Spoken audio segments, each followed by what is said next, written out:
Hi, my name's Phil. I like talking about politics, and in this video I'd like to discuss the tricks being discussed and employed in order for Johnson's would-be successors to give themselves the best chance in the anticipated leadership contest, which, for those serious about replacing him, has already begun. But first, if you'd like to be notified of daily news and politics, please subscribe to the channel and click the bell notification icon. So we're going to carry on with political intrigue here, all very excited. Obviously, we cannot know that a vote of no confidence in Boris Johnson is coming imminently. It could do, could come today. Might have come last night, for all I know. As I'm recording this, don't know. There does seem to be, however, a heightened buzz that we may be into the last week or two. Of course, that energy was also about after the North Shropshire by-election in December, and it never emerged. But this time, Parliament's about to go into recess again. There's been a lot of momentum against Johnson recently, and Johnson's opponents know that the recess will mean they lose that momentum. So they will be pushing hard this week. But if Johnson is ousted, well, what then for their main challengers? So in this video, I'm going to discuss things from the point of view of Rishi Sunak trying to beat Liz Truss. The onus on him more because Truss is doesn't have to push as hard as Sunak at the moment. Time is not as big a factor for her. And she is also more popular amongst party members. So she's got a big advantage going into the contest. And I talked yesterday about how there appears to be a cabinet split, with some of Boris Johnson's supporters feeling that Rishi Sunak is being far too blatant in wanting Johnson to go now so that he can replace him with all haste. And true enough, Sunak certainly has been as blatant as it's possible to be while still remaining in cabinet. There have been to date 3 clear challengers to Johnson's leadership. Liz Truss, who's the current Foreign Secretary, she's loyal enough to Johnson. She's not actively trying to oust him, or doesn't appear to be. She's not been briefing against him, but she also knows that his days are numbered and she'd quite like to replace him. So she has been courting the support of MPs ahead of an almost certain leadership contest later this year, and she's been doing it for some time. She's been able to give Boris Johnson her full support because, like I say, she's not in a big rush. But the next one is Tom Tugendhat. He has explicitly stated that he would run in the leadership contest. So it's not just that he'd been drumming up support. He's just come out and said it. Yeah, I'll run. He would be very much an outside bet. He's got no top-level ministerial experience, which would be an easy thing for rivals to attack. And although he has a certain level of respect within the parliamentary party, it's not clear that he leads a significant faction of Tory MPs. And then, of course, we have Rishi Sunak. His leadership ambitions have been clear long before Johnson was under pressure. Ever since becoming, remember, it's about 2 years since he became Chancellor. In all that time, he pops out to champion what he thinks are popular policies. So he popped out to talk about his furlough scheme, which was popular, his Eat Out to Help Out scheme, which is an absolute disaster, but, popular enough. And then he goes into hiding when the crap ones are wheeled out. Past chancellors have rarely been far from the Prime Minister's side. We can think about Hammond with Theresa May, Osborne with David Cameron, Brown with Tony Blair. Prime Ministers and their chancellors are often a very visible double act. Sunak has rarely been by Johnson's side for the last 2 years. He's also in a great hurry for Johnson to fall before the economic shitstorm about to hit batters his reputation. These factors, combined with maybe his lack of parliamentary experience, have perhaps made him the most blatant of the serious challengers. It could, of course, backfire. When Johnson falls, MPs will effectively be in 2 camps, won't they? And there'll be the ones who don't want Johnson to fall and the ones who did want him to fall. And MPs will have to choose a successor, whether or not they approved of Johnson's removal. The ones who backed Johnson are surely not going to wish to back the one that they blame for his downfall. So there's a massive risk that Sunak will be seen as that person, leaving him to pick up votes only from those who wanted Johnson to fall, or at least accepted that he needed to. Liz Truss, on the other hand, in publicly supporting Johnson, is free to win support from both camps within the parliamentary party.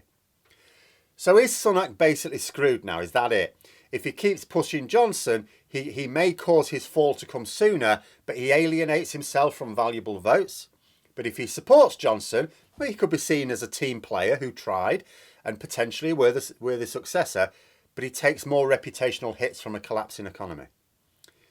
Well, there are tricks to be employed. I noticed an article in the Times which long discussed Boris Johnson's end. They're no fans of him. And they mentioned a couple. Now, the first thing is to bear in mind, Sunak does have supporters, a large number of supporters. He will absolutely be expected to make a very serious bid for leader. His main rival, as things stand, is Liz Truss. Now, the latest poll ratings of cabinet ministers are out from Conservative Home, which is a forum for Conservative Party members. They tend to update this each month. Liz Truss has now lost her place at the top, but she's still well above Rishi Sunak.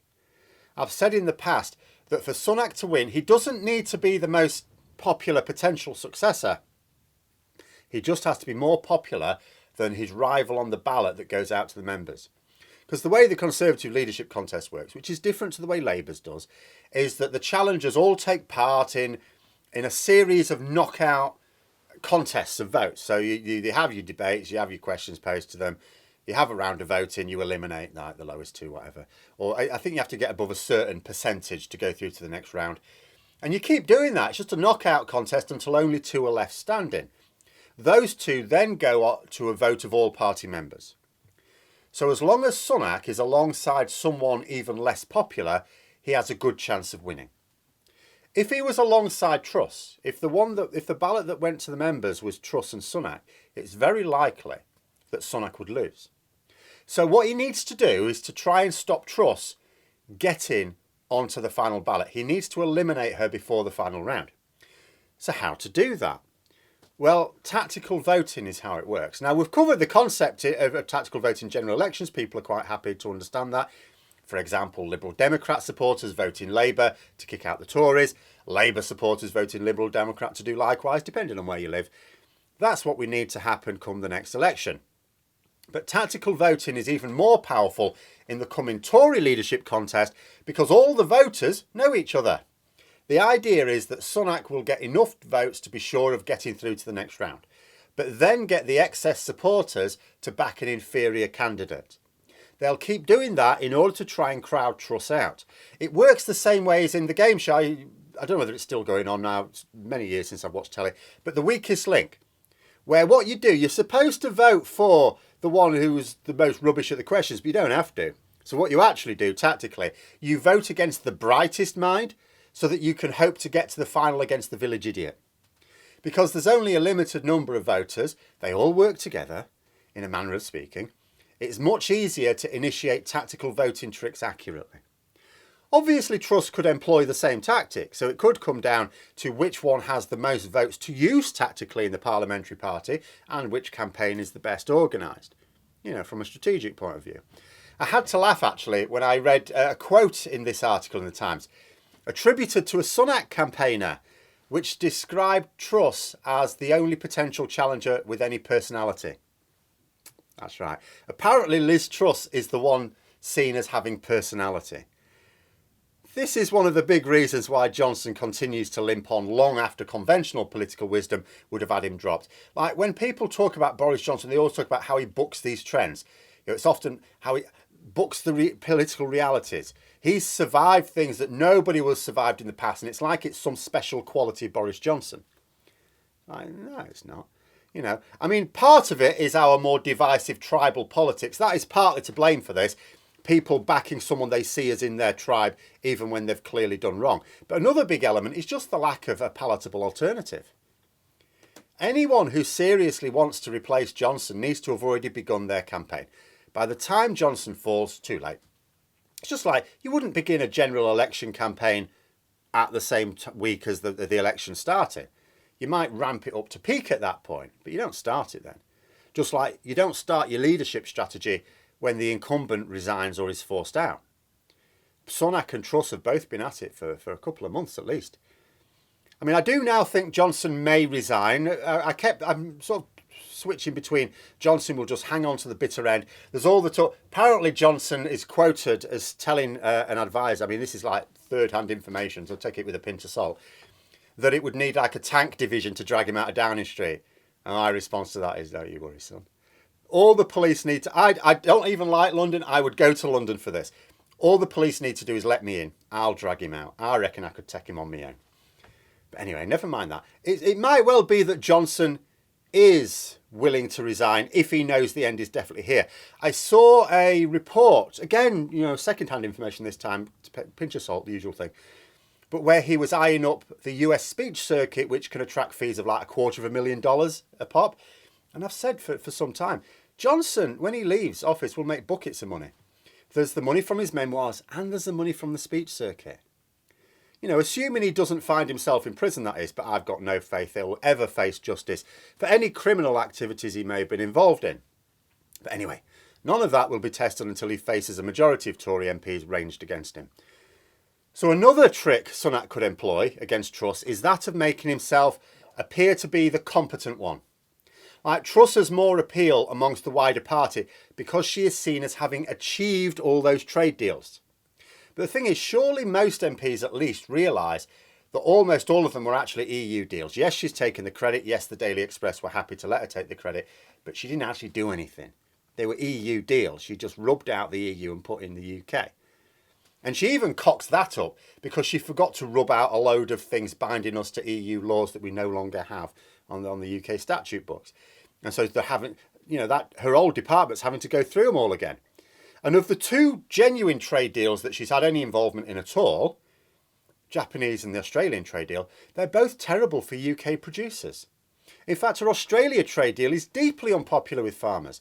As a lot of Conservatives live in rural areas dependent upon farming, there could be some mileage in pointing out, actually, this thing that farmers are really upset about, that was Liz Truss, And she's storing up problems for us in later elections. And he could promise to fix it ahead of time. He could also point out that he is personally more popular than Truss amongst the general public, the voting public. This is technically true at the moment. It's probably just his association with furlough. He may become rather less popular as the cost of living squeeze bites harder. Again, his rush to get the leadership contest started sooner rather than later. But if Sunak can convince enough of his colleagues that Truss would be the alternative and a disastrous choice for leader, even if they don't think he's the best one, if he can convince them that Truss is the worst choice and that only he can beat her, he can then enact the second scheme discussed in this Times article, that of offering key cabinet positions to influential MPs in return for their support. That could include Sajid Javid back as the Chancellor, at least one of the big three positions, but I think Sunak would be happy enough with a fellow greedy banker alongside him. He could offer other senior positions as well, because that's how these contests work. You don't fill a cabinet full of sycophants or allies, as Johnson has done. That's been one of his mistakes. You put in the leaders of key factions in order to maintain your control over as much of the parliamentary party as possible. But those are my thoughts. Let me know yours in the comments below. I hope you found the video interesting. If you did, don't forget to click the like button. If you'd like to support the channel further, please also click the Patreon link for details. And until next time, I'll see you later.